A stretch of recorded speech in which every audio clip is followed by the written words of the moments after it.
My husband wouldn't marry me unless our prenup had an infidelity payout clause. 7 years later, I finally understood why.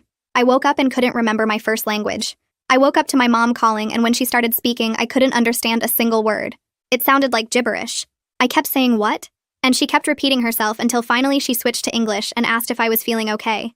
I'd been fluent in Mandarin since birth and spoke it at home every single day. My parents had insisted on Mandarin only until I started school, and even then we used it exclusively in the house. But now it sounded like random noise with no meaning at all. Not even familiar noise like when you hear a language you recognize but don't speak. This was nothing. I tried to respond in Mandarin to tell her something was wrong, but my mouth couldn't form the words. I knew I should know them, but reaching for them was like grabbing at smoke. I tried to say simple things like hello or mom, but I couldn't remember how. My tongue felt clumsy and wrong, like I'd never made those sounds before. At work, I was supposed to lead a presentation for our Beijing clients who didn't speak English. I stood there in the conference room while they waited on the video call, and I couldn't read my own slides. The characters looked like abstract art with no meaning. My boss had to take over while I pretended to have a migraine, and the deal fell through because he couldn't answer their technical questions. I went to the emergency room thinking I'd had a stroke. The doctor ran tests and scans, but everything came back normal.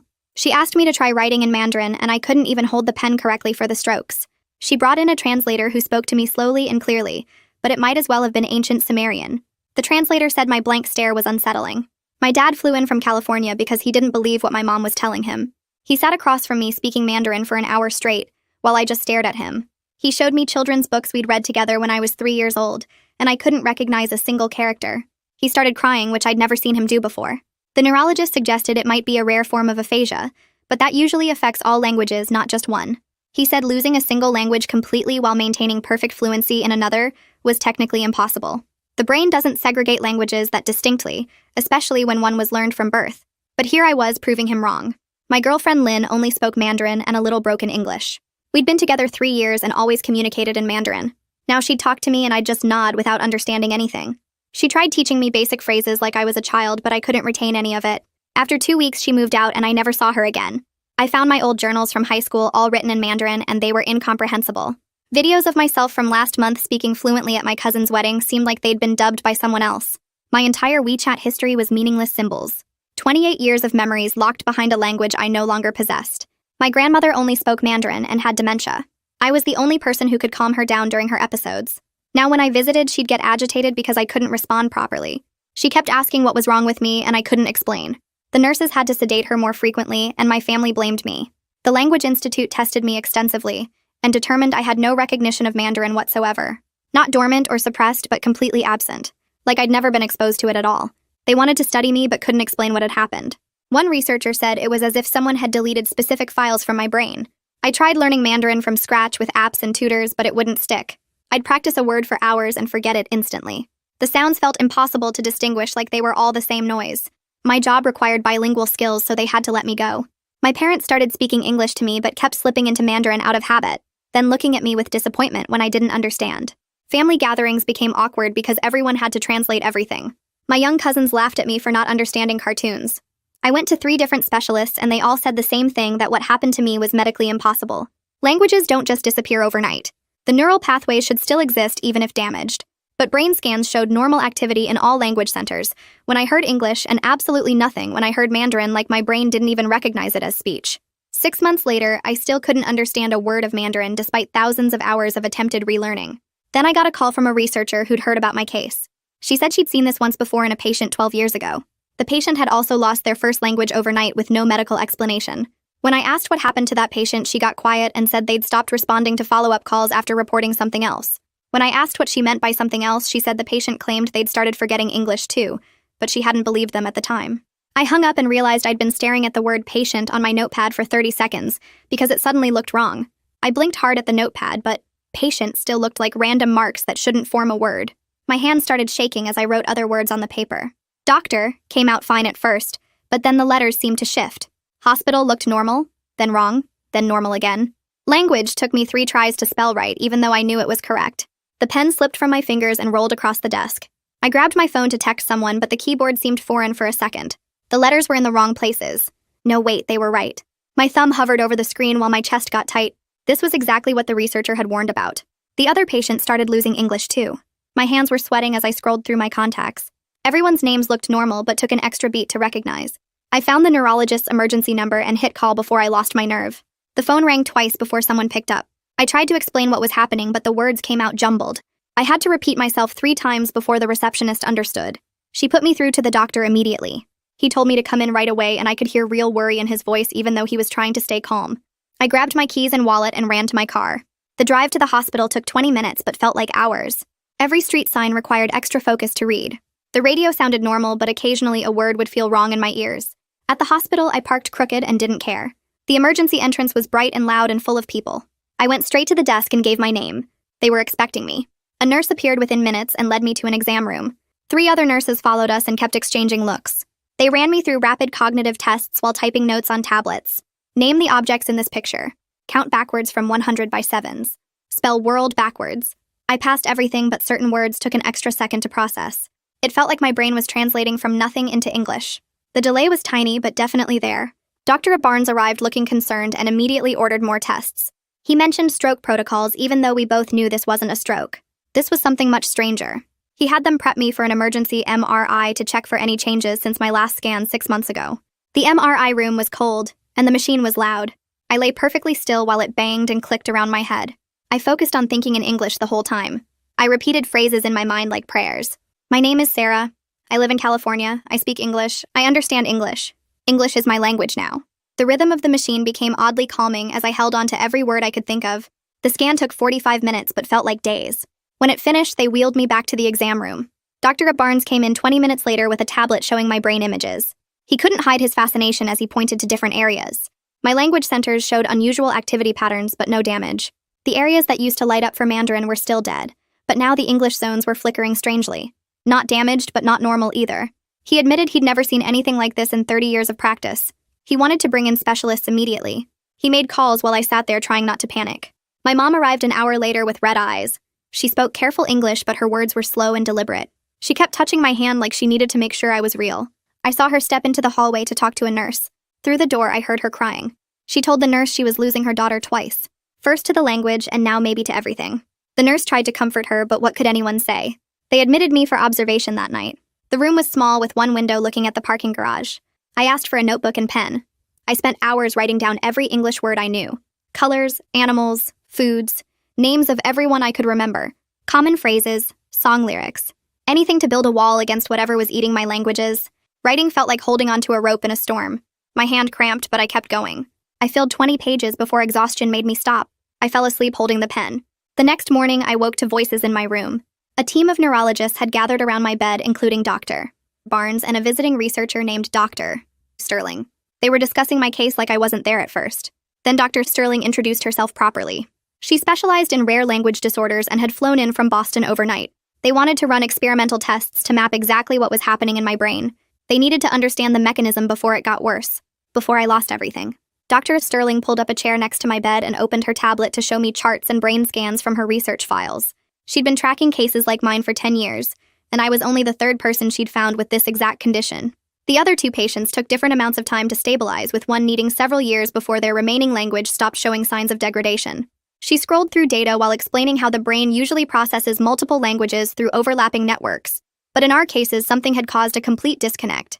2 orderlies arrived with a wheelchair to take me to a different part of the hospital for more specialized testing. We went down 3 floors and through several security doors to reach a lab filled with machines I'd never seen before. The biggest one looked like a giant white helmet connected to dozens of computers. The technician setting up the equipment made a joke about how I'd probably end up in medical journals, though they'd keep my name anonymous for privacy.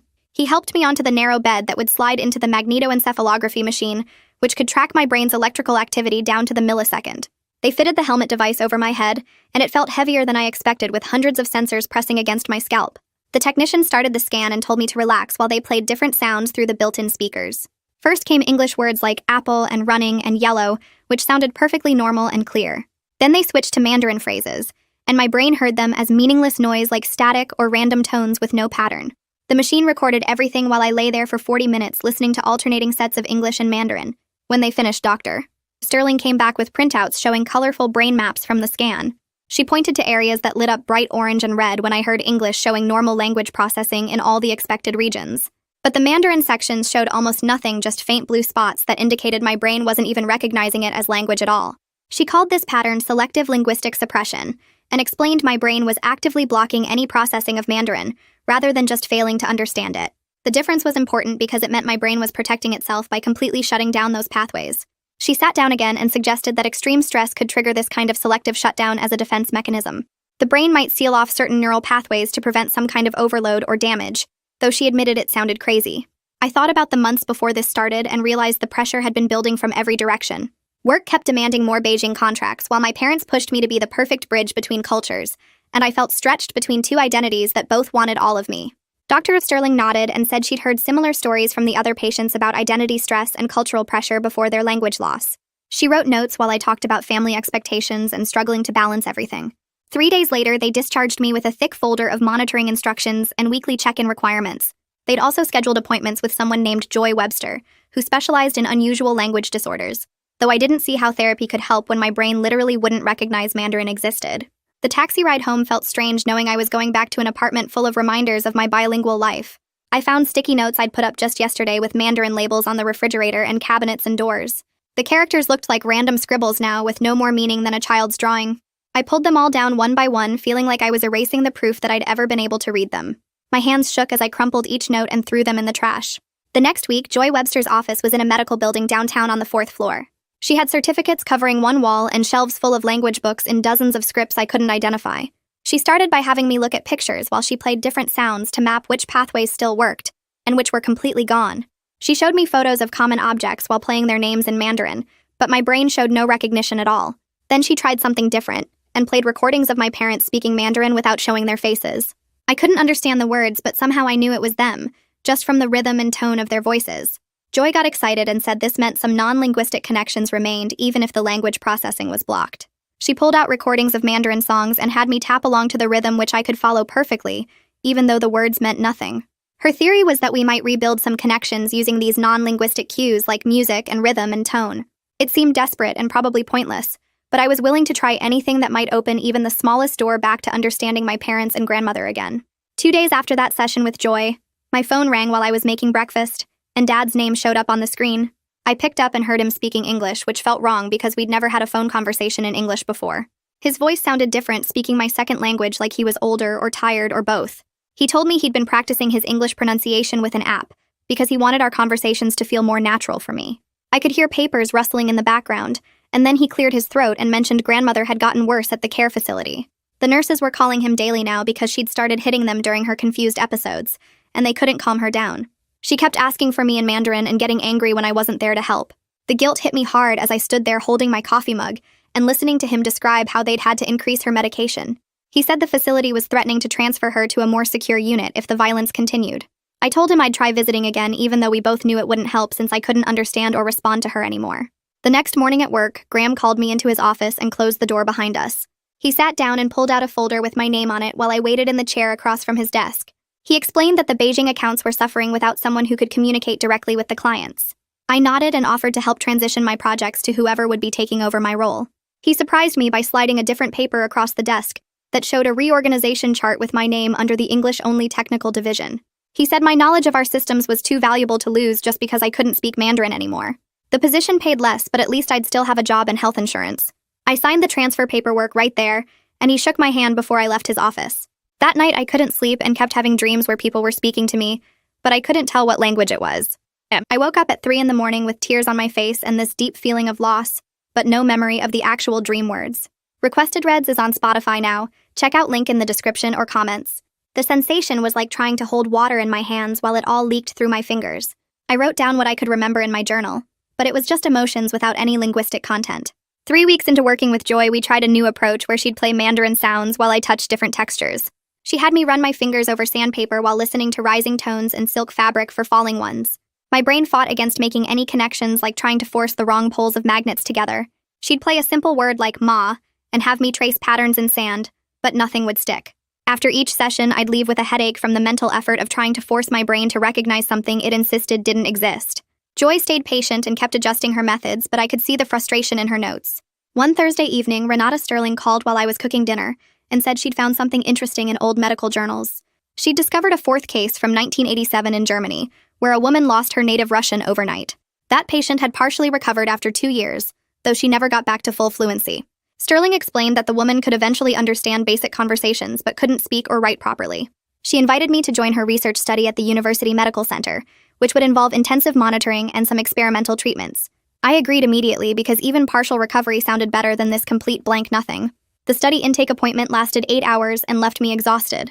They ran cognitive tests where I had to sort cards and solve puzzles while electrodes monitored my brain activity. A psychologist asked detailed questions about my childhood and family dynamics, and any trauma I might have experienced. They wanted to know about stress levels before the language loss, and whether I'd had any head injuries, even minor ones. The research team took blood samples and did genetic testing looking for any markers that might explain why some brains could just delete a language. They had me write my entire life history, focusing on anything unusual or stressful around language learning. Sterling's team compared my results with the other 3 cases, looking for patterns in age or stress or family history or anything that might connect us. By the end of the day, my head was pounding and my hand was cramped from writing, but Sterling seemed excited about the data. She said I was their most cooperative subject since the others had been studied years after their language loss. Mom started leaving me voicemails in English, but her accent made every word sound heavy with sadness. She'd say things like talking to me in English felt like speaking to a stranger who was wearing her daughter's face. Sometimes she'd slip into Mandarin halfway through the message and then catch herself and apologize in English.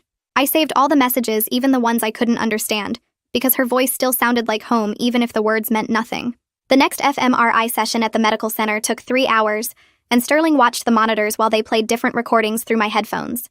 First came English words and my brain lit up normally on the screens, but when they switched to Mandarin, the technician pointed at something on the display, and Sterling leaned forward to study it closer.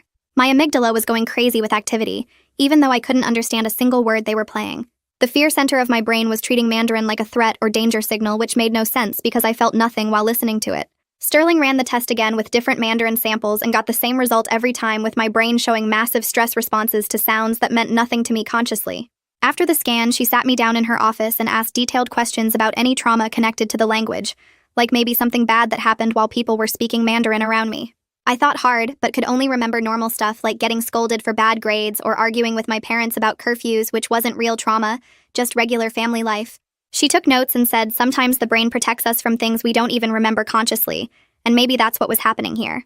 Graham called me into his office that Monday and said he was moving me to a new project team working on documentation for American clients only. The whole team spoke just English, and nobody even knew I used to be bilingual, which felt like starting over as a different person. I threw myself into the work and stayed late every night because focusing on technical specs was easier than going home to an apartment full of Chinese books I couldn't read. Joy tried something new in our next session where she played Mandarin tones while showing me colored cards and having me touch different textures like sandpaper or silk. She said we were trying to build new pathways by connecting the sounds to other senses, since the language pathway was completely blocked. After weeks of practice, I could finally tell when a tone went up versus down, even though the sound still carried no meaning at all. It was like recognizing musical notes without understanding the song, but Joy said it was progress. I spent an afternoon at my apartment recording myself saying simple English phrases into my phone for grandmother. Things like, "It's okay, and you're safe, and I'm here with you," even though I wouldn't actually be there when the nurses played them. Mom helped me think of what grandmother needed to hear most, and we made 20 different recordings that the care facility could use during her bad episodes. The nurses said they'd try playing them next time she got agitated, though we didn't know if hearing my voice without me being there would help or make things worse. Sunday dinner at my parents' house became this weird, careful dance where everyone spoke English, even my aunts and uncles who weren't comfortable with it. My little cousins kept whispering to each other in Mandarin and shooting looks at me like I was some broken toy they weren't allowed to play with anymore. Mom would catch them and make them switch to English, but I could see them rolling their eyes. 6 weeks into Sterling's study, she called me in to share what they'd found so far, comparing all 4 cases. Every single person had the same pattern, with sudden, complete loss overnight and no gradual decline beforehand or after. Most importantly, the condition seemed stable rather than getting worse over time, which meant it probably wouldn't spread to other languages. She showed me charts and brain scans from the other patients, and they all looked exactly like mine, with that weird amygdala response to their lost language. The relief hit me so hard I actually started shaking, because I'd been terrified of losing English too, and ending up completely without language at all. Sterling said I should still come in for monitoring every month, but she was confident English would stay intact based on the other cases who'd been stable for years. That night, I tried texting Lynn through a translation app, typing in English and having it convert to Chinese characters before sending. The app showed delivered, but she never responded, and I stared at my phone for hours, waiting for those 3 dots that never appeared. A mutual friend told me a week later that Lynn was seeing someone new, and they'd moved in together already. She said Lynn seemed happy with someone who could actually understand her completely without needing apps or translations. The research team published their preliminary findings in a neurology journal, with me listed as patient C alongside the others.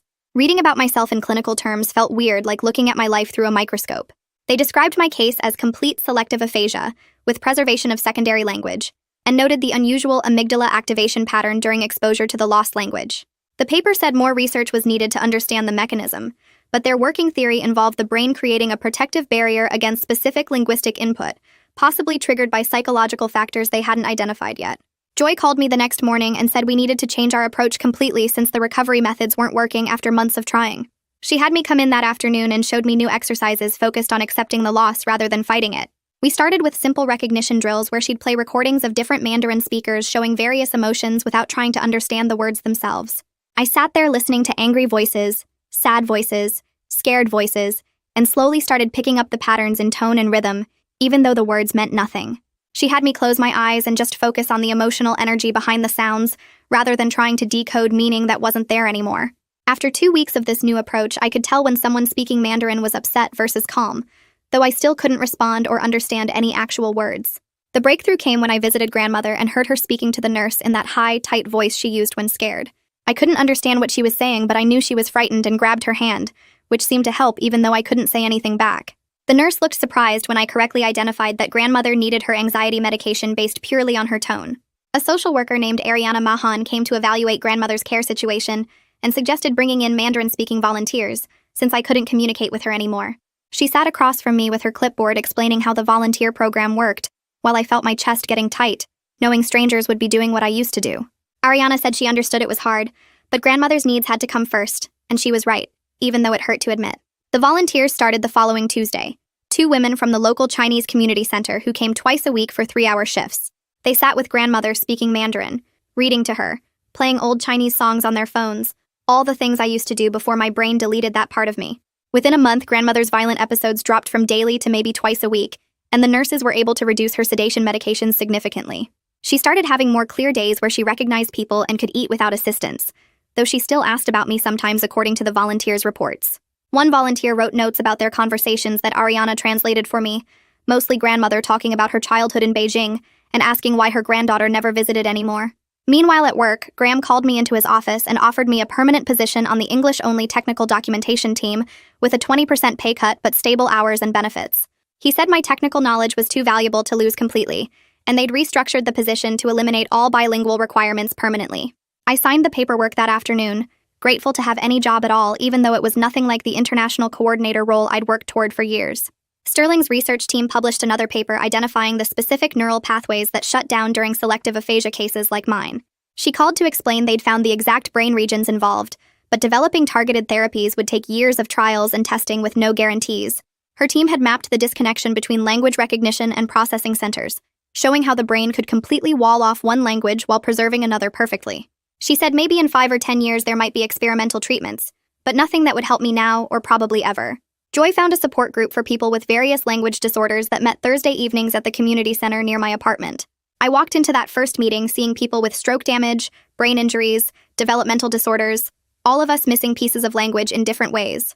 The facilitator had us go around introducing ourselves and our conditions, and I explained my selective aphasia while others nodded with understanding. One man who'd had a stroke 2 years ago grabbed my arm after the meeting and said at least I'd kept one language completely intact. He struggled with both English and Spanish now, mixing them up constantly, forgetting basic words in both, and said he'd give anything to have even one language work perfectly like mine did. That comment stayed with me all week because I'd been so focused on what I'd lost that I hadn't considered how much worse it could be. The next time Mom called, we tried something new where she'd use simple English but add lots of photos and videos to help explain things.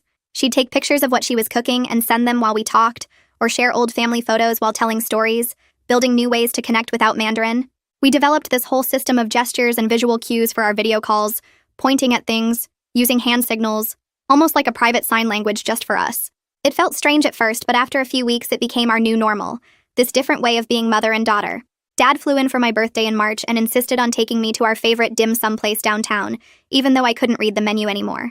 He ordered for both of us, pointing at items on the cart, speaking rapid Mandarin with the staff while I sat there smiling and nodding like I understood. The waiter kept trying to talk to me in Mandarin, and Dad would jump in to answer, making excuses about me having a sore throat, protecting me from the embarrassment of explaining. We ate in mostly silence, him occasionally pointing at dishes and saying their English names, both of us pretending this was normal and not completely heartbreaking. Joy had me close my eyes during our next session while she played recordings of different people speaking Mandarin. I pointed when I heard Mom's voice even though the words meant nothing. Then Dad's voice came through the speakers and I raised my hand immediately. Joy played strangers speaking the same phrases and I shook my head each time. She showed me the data on her laptop where she'd tracked my accuracy at 92% for family voices versus random speakers. My brain still recognized the unique patterns of how my parents spoke, even if the meaning was gone. We tried it with Lynn's old voicemails and I could pick her voice out from other women every single time. Joy said this was huge because it proved some neural pathways for Mandarin were still firing, just not the ones for comprehension. The research study sent their first payment that week, and it was enough to cover the gap from my reduced salary. Dr. Sterling called to tell me our sessions were helping her team create new diagnostic tests for selective aphasia. She said 3 more cases had been identified using the criteria they'd developed from studying me. The extra money meant I could stop worrying about rent while adjusting to the lower pay at work. I spent a whole weekend drawing simple pictures on index cards for grandmother's care facility. Water was a blue cup, bathroom was a toilet symbol, pain was a red X over a body outline. The nurses helped me test them during my next visit. Grandmother pointed at the water card and they brought her a drink right away. She tapped the bathroom card, and they helped her to the restroom without the usual confusion. When her hip hurt, she pressed the pain card and pointed to where it ached. We couldn't have conversations, but at least she could tell people what she needed. Graham called me into his office on Monday to discuss a new contract his team had just landed. The client was a tech company from Seattle that needed someone who understood our systems inside and out. He said my name came up in every planning meeting because I knew the technical specs better than anyone. The project kicked off that week and I led the documentation review without anyone mentioning my language situation. My coworkers stopped asking if I needed help with simple tasks and started treating me like a regular team member again. The Mandarin volunteers had been visiting grandmother for 3 months when Ariana called about something special. One of the volunteers said grandmother had been completely clear that morning and asking for me by name. I rushed to the care facility not knowing what to expect. Grandmother was sitting up in bed looking more alert than she had in months. She reached for my hand and started speaking rapid Mandarin while staring right into my eyes. I squeezed her fingers and nodded even though I couldn't understand a single word. She kept talking and crying and patting my face like she knew exactly who I was. The volunteer said she'd been asking why I couldn't speak to her anymore, but somehow understood I was still there. We sat like that for an hour with her holding my hand and talking while I just held on tight. The moment felt like a gift, even without understanding the words. Dr. Sterling scheduled another round of tests to check my English stability after 6 months. She ran me through hours of verbal and written assessments comparing them to my baseline from the hospital. The results showed no degradation at all in my English processing. She said most aphasia patients showed at least minor decline in their remaining language, but mine stayed rock solid. Her theory was that whatever caused the Mandarin loss had completely severed those pathways while leaving English untouched. She couldn't explain the mechanism, but the data was clear that English wasn't going anywhere. Joy suggested I try learning American Sign Language since it used completely different brain circuits than spoken language. She knew an instructor who taught beginners at the community college and thought it might help me communicate with grandmother. I signed up for evening classes that started the next week. The instructor showed us basic signs for everyday needs, and I practiced them constantly. My fingers felt clumsy at first, but the visual nature clicked faster than spoken Mandarin ever had. Joy was right about it using different pathways because I could actually retain the signs between classes. Family dinners changed gradually over the months with everyone defaulting to English when I arrived. At first they'd switch mid-sentence looking guilty, but eventually English became the automatic choice. My aunts and uncles would forget and slip into Mandarin, then quickly translate without me having to ask. The cousins stopped whispering and just included me in their English conversations about school and games. Each gathering hurt a little less as the new pattern became normal. The consulting opportunity came through a former colleague who'd started her own firm. She needed someone to audit technical documentation for a pharmaceutical company, and my English-only focus actually made me perfect for it. The contract paid almost double my regular hourly rate for 20 hours a week on top of my day job. 6 months after losing Mandarin, I was actually making more money than before. Mom called one evening to talk about my youngest cousins starting kindergarten soon. She mentioned she'd been teaching them more English at home to help them prepare for school. Then she paused and said it was also so they could talk to me better. She'd been reading English books with them every night and playing word games in the car. The kids were picking it up fast and loved showing off new words when they saw me. 3 weeks later, Dr. Sterling sent me a thick envelope with her published paper inside, and my case taking up 12 pages of detailed analysis. She'd changed how neurologists understood language organization in the brain, because my scans proved languages could exist in completely separate neural networks without any overlap. The paper included color-coded brain images showing my English pathways lighting up normal, while the Mandarin regions stayed dark as empty rooms. She called that afternoon to tell me medical schools were already updating their textbooks based on her findings, and 3 other patients with similar symptoms had contacted her since publication. The research changed diagnosis protocols worldwide and gave doctors new ways to identify selective aphasia before patients spent months thinking they'd had strokes. Meanwhile, the Mandarin volunteers Ariana arranged started visiting grandmother 3 times a week, and one named Mrs. O'Lock began teaching me her recipes without using any words at all. She'd arrive at grandmother's care facility with bags of ingredients and guide my hands through chopping vegetables while grandmother watched from her chair. We'd work side by side at the small kitchen counter while Mrs. Alok showed me exact knife angles for cutting bok choy and the right wrist motion for stirring soup. Her hands would correct mine when I held the cleaver wrong or added too much soy sauce. Grandmother would smell the familiar food cooking and calm down even during her confused episodes. After 6 weeks, I could make her favorite winter melon soup perfectly, and Mrs. Alok would nod approval while grandmother ate every drop. The routine gave structure to visits that used to leave me crying in the parking lot. I started noticing other changes too, like how my work improved once I stopped splitting focus between 2 languages. Graham noticed my documentation had gotten clearer and more detailed since I could concentrate fully on English technical terms. My error rate dropped to almost 0, and clients started requesting me specifically for their projects. The promotion came through email on a Tuesday morning, with Graham offering me the lead position for our entire English documentation team. The salary increase wasn't huge, but the stability meant everything after months of uncertainty. I accepted immediately and spent the rest of the day organizing my new responsibilities. My parents adapted too, with Mom teaching Dad more English phrases so family dinners could include everyone. Dad would stumble over words sometimes, but kept trying because he wanted me to feel included. My aunts learned to pause their Mandarin conversations when I walked in and switch without making it awkward. Even my teenage cousins started translating their jokes so I could laugh too. Grandmother's 80th birthday arrived in early spring, and the whole family gathered at the care facility's community room. Mom had decorated with red and gold streamers while my aunts brought traditional foods they'd spent days preparing. When it came time for toasts, everyone automatically switched to English without anyone asking. Dad stood up first and said grandmother had given our family its strength even if she couldn't understand his words right now. My uncles followed with their own English speeches about her courage coming to America and raising 8 children. Grandmother sat in her wheelchair smiling at the warm voices even though the words meant nothing to her. She could feel the love in how we spoke, and that seemed enough. After cake, I noticed something strange while helping clean up. The exit sign above the door suddenly made sense, not as English, but as 2 simple Chinese characters I recognized. Over the next days, I started seeing patterns in other signs, like the character for danger on cleaning supplies, and my own family name on mail. It wasn't reading exactly, but more like recognizing shapes I'd seen thousands of times before. My brain had kept some visual memory, even if the language meaning stayed locked away. I could identify about 20 characters total, mostly simple ones for water, fire, person, big, small. Joy said this was my brain trying to rebuild connections through pure pattern recognition instead of language processing. The fear of losing English haunted me constantly after that first phone call about the other patient. I started keeping detailed journals in English and recording myself reading technical manuals as backup proof I still had language.